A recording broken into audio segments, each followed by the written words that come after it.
आज हम भारतीय संगीत के विभिन्न रूपों के बारे में चर्चा करेंगे। इसमें ध्रुपद, धमार, ख्याल, ठुमरी इत्यादि का उल्लेख होगा। सर्वप्रथम ध्रुपद के बारे में थोड़ी चर्चा करते हैं। अभी तक यह विवाद रहा है कि ध्रुपद का आविष्कार किसने किया और कब हुआ। कहा जाता है कि ध्रुपद गायन का आविष्कार सबसे पहले 15वीं शताब्दी में राजा मानसिंह तोमर द्वारा हुआ था। इन्होंने स्वयं ही कुछ ध्रुपदों की रचना भी की थी। प्राचीन काल में ध्रुपद में संस्कृत श्लोकों को गाकर हमारे ऋषि मुनि भगवान की आराधना करते थे। वर्तमान में ध्रुपद एक गंभीर प्रकृति का गायन माना जाता है। इसके गीत प्रायः हिंदी, ब्रज और कभी उर्दू भाषा की वर्णमाला से भी मिलते हैं। यह मर्दानी आवाज का गायन है। इसमें वीर, श्रृंगार और शांत रस की प्रधानता है। इसके गाने में कंठ और फेफड़ों पर विशेष बल लगता है। कहने को तो मर्दानी गायकी मानी जाती है, लेकिन वर्तमान समय में कुछ महिलाएं भी इस गायन को प्रस्तुति कर रही हैं। ध्रुपद में स्थायी, अंतरा, संचारी और आभोग ये 4 भाग होते हैं। ध्रुपद अधिकतर चौताल, सूलताल, रुद्रताल, तीव्रा इत्यादि में गाए जाते हैं। इसके साथ पखावज में संगति की जाती है। ध्रुपद में तानों का प्रयोग नहीं होता। इसके स्थान पर दुगुन, चौगुन, लयकारी, उपज अंग ये विशेष प्रधान माने जाते हैं। ध्रुपद गायन को प्रचलित हुए 500 वर्ष से अधिक हो चुके हैं, परंतु इधर कुछ 100-150 वर्षों से इसका प्रचार कम हो गया है और ख्याल गायन का प्रचार अधिक हो गया है। इतना होते हुए भी संगीत कला मर्मज्ञों में ध्रुपद गायकी को श्रद्धा की दृष्टि से देखा जाता है। अब हम धमार के बारे में बात करेंगे। जहाँ ध्रुपद की बात कर रहे हैं, साथ में धमार आना अवश्यंभावी सा हो जाता है। कहा जाता है ध्रुपद धमार गायकी, ध्रुपद धमार गायकी। तो अब हम धमार के बारे में चर्चा करेंगे। यह गीत का एक प्राचीन प्रकार है जो धमार ताल में निबद्ध होता है। इसमें अधिकतर राधा एवं गोपियों की होली का वर्णन मिलता है। होरी खेलत श्री मोहन राधे, धन है आज की बात। इस तरह के पद इसमें पाए जाते हैं। इसमें भी ध्रुपद के समान नोम, तोम इस तरह के आलाप होते हैं और इसी की तरह इसमें भी लयकारी जैसे दुगुन, तिगुन, चौगुन, उपज इसका प्रयोग किया जाता है। इसमें भी तानों का प्रयोग वर्जित होता है। यह भी एक गंभीर प्रकार की गायकी है। इसके साथ भी पखावज वाद्य की संगति की जाती है। इसके पश्चात हम बात करेंगे ख्याल गायकी की। ख्याल जो शब्द है वह वास्तव में एक फारसी भाषा का शब्द है जिसका अर्थ होता है कल्पना, इमेजिनेशन। इसमें गायक की कल्पना का विशेष महत्व दिए जाने के कारण ही इसे ख्याल की संज्ञा दी गई है। गीत का वह प्रकार जिसमें आलाप, तान, खटका, कण आदि विभिन्न प्रकार के माध्यमों द्वारा किसी राग में उसके नियमों का पालन करते हुए भाव को अभिव्यक्त अगर किया जाए तो इसे ख्याल कहा जाता है। ख्याल के गीतों में श्रृंगार रस का प्रयोग अधिक पाया जाता है। ख्याल के दो प्रकार होते हैं। पहला विलंबित ख्याल, जिसे बोलचाल की भाषा में बड़ा ख्याल भी बोलते हैं। इसकी गति विलंबित होती है और यह प्रायः एक ताल, तिलवाड़ा, झूमरा इत्यादि की विलंबित ताल लय में इसको गाया जाता है। बंदिश गाने के पश्चात इसमें आलापचारी होती है, बोलबाट होता है और तानों का प्रयोग किया जाता है। विलंबित अथवा बड़ा ख्याल गाने के पश्चात द्रुत या छोटा ख्याल गाया जाता है। जैसे बड़े ख्याल किसी ताल की विलंबित लय में बंधे होते हैं, छोटे ख्याल ताल की मध्य लय अथवा द्रुत लय इसमें गाए जाते हैं। यह प्रायः तीन ताल, एक ताल, रूपक, झपताल इत्यादि में गाया जाता है। दोनों ही ख्यालों में स्थायी और अंतरा दो भाग होते हैं।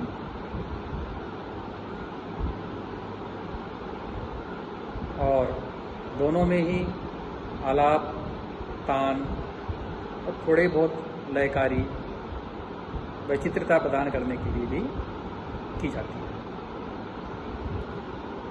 बड़े ख्यालों का प्रचार जौनपुर के सुल्तान हुसैन सरखी द्वारा हुआ। मोहम्मद शाह रंगीले और उनके दरबारी गायक सदा रंग, अदा रंग, इन्होंने भी अनेक ख्यालों की रचना की। कई बंदिशों में इनके नाम का भी उल्लेख आता है और इनके बादशाह का भी उल्लेख आता है। जैसे सदा रंगीले मोहम्मद शाह, ये शब्द ख्याल में ज़्यादा कदा देखे जा सकते हैं। इनसे पता चल जाता है कि इनकी रचना सदा रंग व अदा रंग ने की है। छोटे ख्याल के विषय में कहा जाता है कि अमीर खुसरो की कव्वाली के आधार पर 14वीं शताब्दी में इसका आविष्कार हुआ। मध्यकाल में जो स्थान ध्रुपद को प्राप्त था, वही वर्तमान में ख्याल को प्राप्त है। इसके बाद हम ठुमरी के बारे में थोड़ी चर्चा करेंगे। यह गीत का वह प्रकार है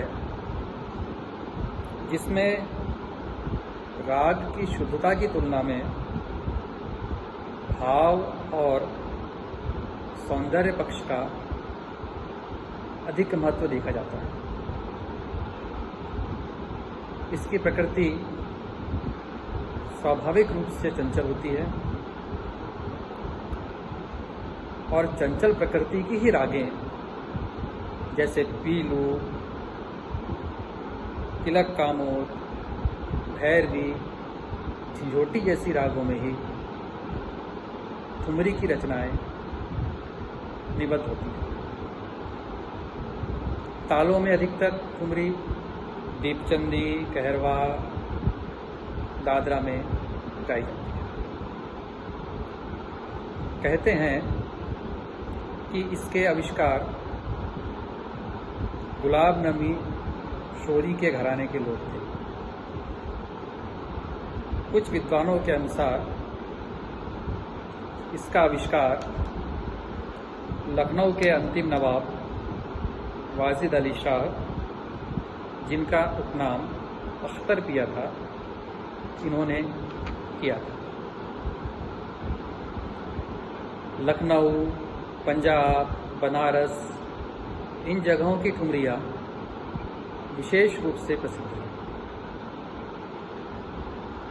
ठुमरी में सुंदरता दिखाने के लिए एक राग के अंदर दूसरे रागों की छाया भी इसमें दिखाई जाती है, क्योंकि मैंने पूर्व में कहा है कि इस रागों की शुद्धता पर विशेष ध्यान न देकर भाव और उसके सौंदर्य पक्ष पर विशेष ध्यान दिया जाता है।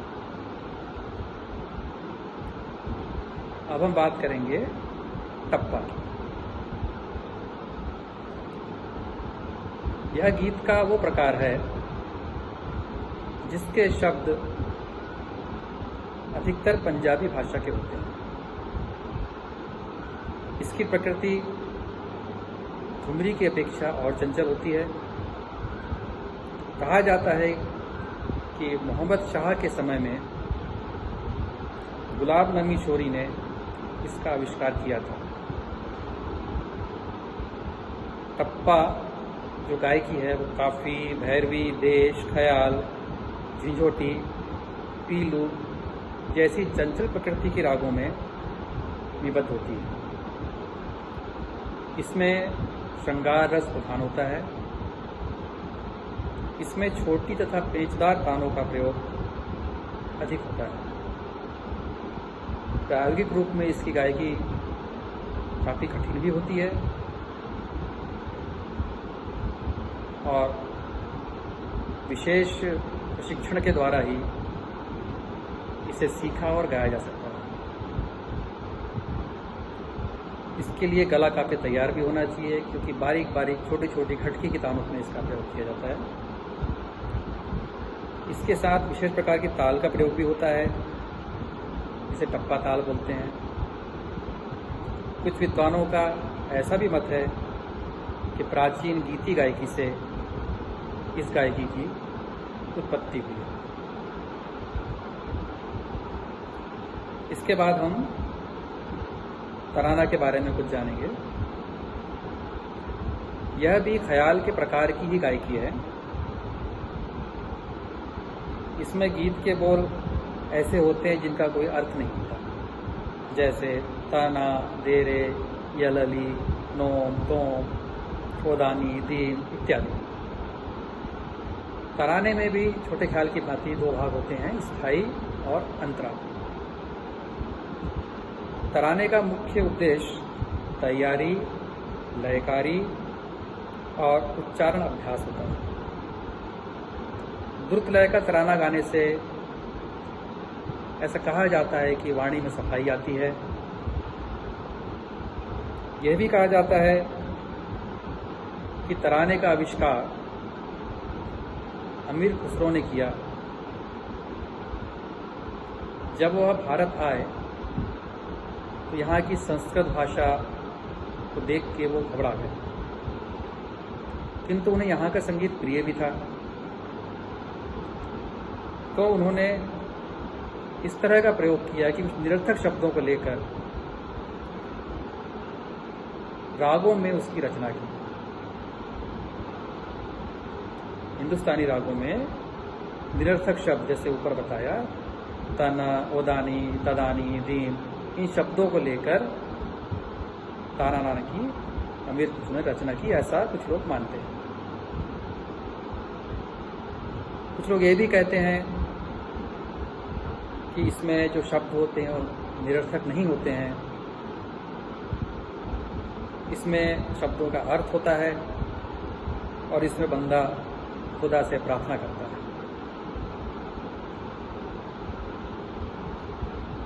अब हम बात करेंगे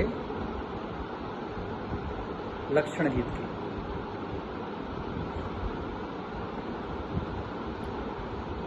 कोई गीत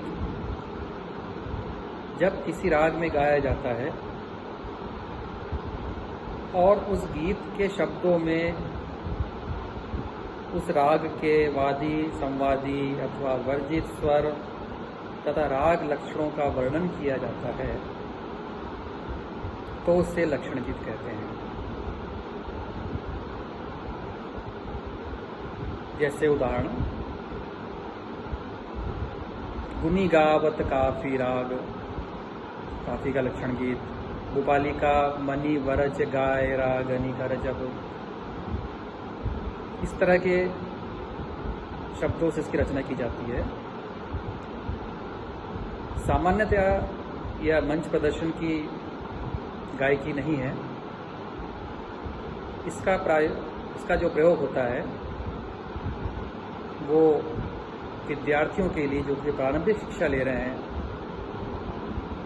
उनको सिखाने के रूप में किया जाता है, ताकि एक बार में ही उन्हें उस राग के बारे में जानकारी प्राप्त हो और उनके स्मृति पटल पर उस राग का एक स्वरूप अंकित हो सके। एक और संगीत का रूप है तिरवट या त्रिवट।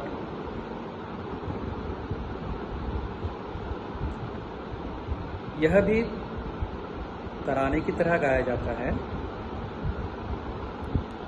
किंतु इसमें मृदंग के बोल अधिक होते हैं। इसमें कविता, तराना तथा मृदंग, पखावज, तबला, इनके बोल, इस तरह से इन तीन अंगों का मिश्रण इसमें किया जाता है। इसे त्रिवट कहते हैं। त्रि मतलब तीन अंगों का प्रयोग इस गायकी में होता है, उस गायकी को कहते हैं हम त्रिवट। शैली इसकी भी लगभग तराना की तरह ही होती है। इसी तरह से उसमें लयकारियाँ बीच में बताई जाएंगी, तिहाइयाँ लेकर वापस सम पे आया जाएगा, द्रुत लय की जाएगी, अति द्रुत लय की जाएगी, जिस तराना में किया जाता है उस तरीके से इसमें भी की जाएगी। एक और गायकी का प्रकार है चतुरंग। इस गायकी में त्रिवट के तीनों अंग तो होते ही हैं। तीनों अंग कौन से? कविता, पोइट्री पार्ट, तराना का अंग और पखावज या तबले के बोल, इनका ये तो होते हैं अपने त्रिवट में। तो चतुरंग में ये तीन अंग तो होते ही हैं। इसके अलावा इसमें जो चौथा अंग सरगम का भी डाला जाता है।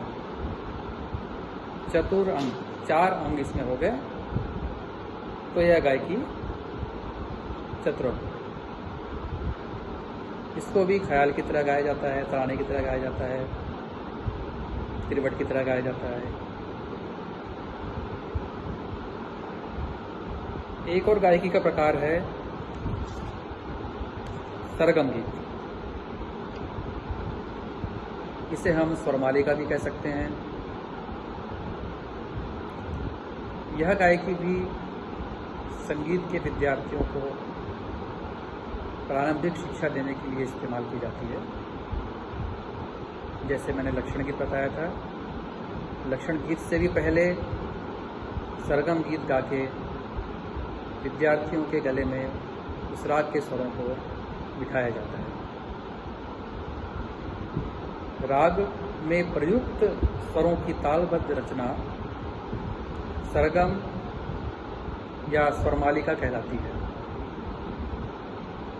इसका उद्देश्य प्रायः विद्यार्थियों को स्वर व राग का ज्ञान कराना है।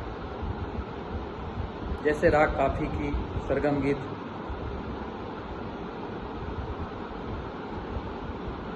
सा सा रे रे गा गा मा मा पा ध नी सा, इस तरह से राग के स्वर के आधार पे बच्चों को सरगम गीत सिखाया जाता है। यह भी प्रायः 3 ताल 1 ताल में निबद्ध होती है। बहुत ज़्यादा कठिन तालों का इसमें प्रयोग नहीं किया जाता, क्योंकि ये संगीत की प्रारंभिक शिक्षा ग्रहण करने वाले विद्यार्थियों के लिए गायकी होती है।